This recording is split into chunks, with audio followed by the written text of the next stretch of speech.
Ladies and gentlemen, how are you? Waco from Revolution. So excited to be here with you guys today to do part 2 of our close-up look at the Chopard L.U.C Flying T Special for Revolution on the rake. It is my new favorite tourbillon and has been since we received it. And what I'd like to talk about today is that it is incredibly enough a stop-seconds tourbillon, making it the 6th only stop-second tourbillon ever created in the history of modern watchmaking. And it is also the thinnest, and in terms of diameter of the movement and actually the watch itself, the smallest stop-second tourbillon ever made.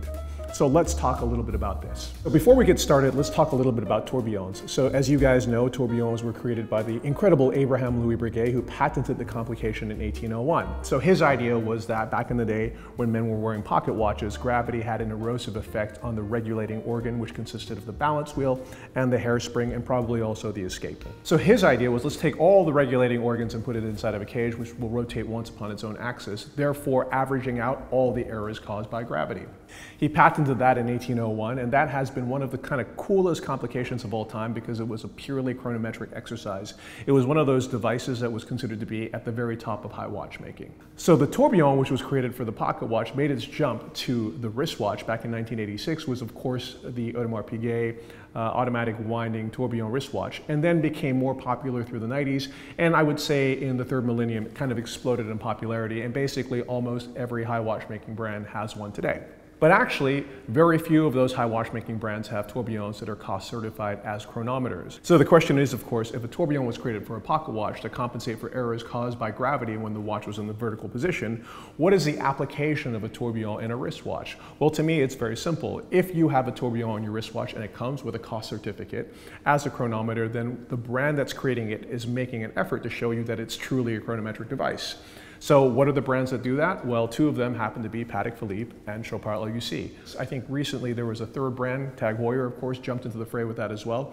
But it's primarily been Patek Philippe and Chopard L.U.C since 2004, since the creation of their tourbillon.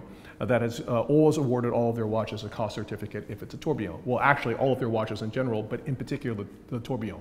Let's talk a little bit about this watch before we get to its stop seconds function. So why do I love this watch so much? It is to me a watch that's an absolute revelation, right?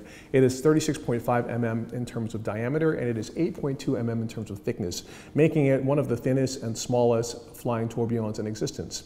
In addition to that, it has a COSC certificate as a chronometer. As I just explained, it makes it really meaningful to me because it's truly a chronometric device, and it's also Geneva Seal. On top of that, it's a micro rotor automatic watch, which it's a micro rotor that winds in 2 directions, and it's sitting on ball bearing races. And it was an innovation that was created back in 1996 when Chopard L.U.C created the famous caliber 1.96. But look at the design of the watch. It's absolutely stunning. It's got this beautiful Geartrain solid gold dial created by the best dial maker in the world, Metal, which is incidentally also the dial maker that created the dial for Philippe Dufour's simplicity. So all of this is of course amazing until we discovered here in Revolution that this watch is in fact a stop seconds tourbillon. So what's a stop seconds tourbillon? Well, it's a tourbillon where you can actually stop the cage and of course the balance that's inside of it from progressing, meaning that it hacks. Right? Why is that important to me? Well, very simply, because Abraham Louis Breguet devised the tourbillon to be a chronometric device. And if you want to have a true chronometer, it has to have a hacking seconds hand, meaning that you should be able to set it precisely. Why is this such a rarity? Well, actually, even for Breguet's own tourbillons, it was a rarity. I think there's perhaps only just one watch in existence that I'm aware of, reference 1176, that was a tourbillon with a stop seconds function. Now, what was the first wristwatch to have a stop seconds tourbillon? Lange's innovation was to create a Y-shaped stop lever to stop the balance wheel, even when one arm was potentially blocked by the pillar of the cage. This solution was used for the 1815 tourbillon, which ingeniously incorporates a heart-shaped cam on the tourbillon pinion to make for a 0 reset seconds hand when the tourbillon is arrested. Morris Grossmann, another brand based in Glashütte, Germany, also has a stop seconds tourbillon. Leave it to the Germans to be obsessed with precision, and uses a tiny brush made from human hair that acts as a brake on the balance wheel. So if the pillar of the cage gets in the way, the brush will split and still contact and stop the balance wheel. The Groeneveld brothers make a watch called the Parallax Tourbillon, which features a massive seconds hand that in combination with the raised outer seconds track is meant to eliminate parallax error, hence the watch's name. When you push in the crown here to the setting mode in this watch, a stop lever comes into play, acting on the tourbillon cage and causing both the seconds hand and the tourbillon cage to stop precisely at 12 o'clock to allow for a 0 reset type of accurate time setting. The Mont Blanc XO tourbillon features a deconstructed tourbillon where the cage, hairspring, and balance sit at different levels. As such, the stop seconds lever can directly contact the balance at any time. IWC's flying tourbillon also has a hacking function. When you pull out the crown, a pair of brake arms descends on the balance wheel. But what happens if the pillars of the cage get in the way? Well, IWC have very cleverly mounted these brake arms on springs so they are able to flex and move around the pillars should they be in the way. A typically ingenious solution from the cool dudes in Schaffhausen. But this makes it the 6th only stop seconds tourbillon ever created, but how it works is something of a mystery because we've been spending hours trying to figure out exactly where the braking function is and we can't find it.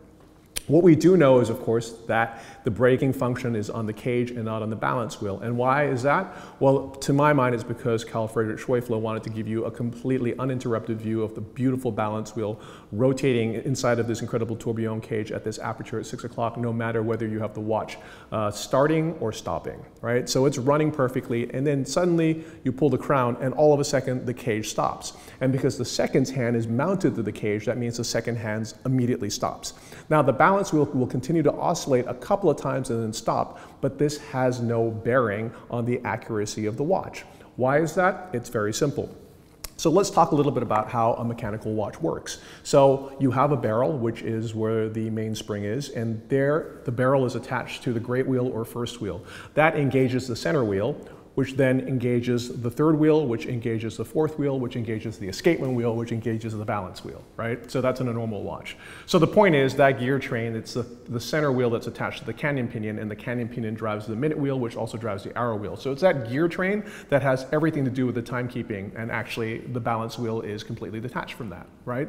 So in a tourbillon gear train, what you have is a mainspring, which then you have also the first or great wheel attached to the mainspring. You have a center wheel, you have a third wheel, which then engages the pinion of the tourbillon cage and drives the escapement wheel around the fixed fourth wheel, which then powers the oscillator as the cage is turning.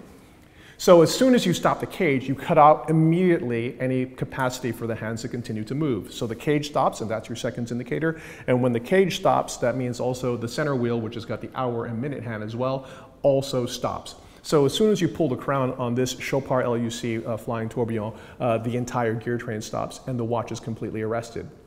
Now, when you push the crown back in, you will see that the balance wheel immediately springs back to life. And this is true for any of the watches that have a stop second function for their tourbillon. But this one springs back to life particularly fast, which is exactly what you want. Why is that? Well, if I'm not mistaken, I think this is one of the only watches that has a stop second tourbillon, but it also has 2 barrels powering double mainsprings as well, which are coupled together and therefore give you a much higher level of consistent torque across the entire power reserve, which is 65 hours, right? So what you want is maximum torque so that immediately as soon as you lift the brake off of the cage, you get power to the cage, which gives power to the escapement wheel, which gives power to the oscillator. And you can see here, when I pull the crown out, which is it is now, completely stopped, and when I push it back in, boom, that balance wheel goes back to life in a couple of shakes, right? So that's the wonderful thing about this watch, and that's what I find so cool about it. But the incredible thing about Chopard L.U.C. is it's consistently making these incredible innovations and kind of not really talking about it. And it's something that we actually discovered when we got the watch into our hands, when we were playing with it a little bit. You know, I mean, it was too tempting not to play with it, and we were like, oh my God, it's a stop seconds tourbillon. That's incredible. But what was also really incredible is that we couldn't figure out how it was being stopped. So what was clear was that the braking effect was on the cage itself, because you can see that the balance wheel is completely uninterrupted whether you have the crown out or whether you have the crown back in. But what's really clever about this watch is that the tourbillon cage sits at almost exactly the same diameter as the aperture for the tourbillon opening, which means the perimeter of the cage is slightly obscured from view, and I suspect that that's where the braking effect is happening, but it's hidden from the eye, which makes it a mysterious braking stop seconds tourbillon, which makes it the coolest watch of all time. That's what I wanted to talk to you guys about today. Again, this tourbillon just continues to deliver all these kind of horological pyrotechnics to me. It continues to blow my mind.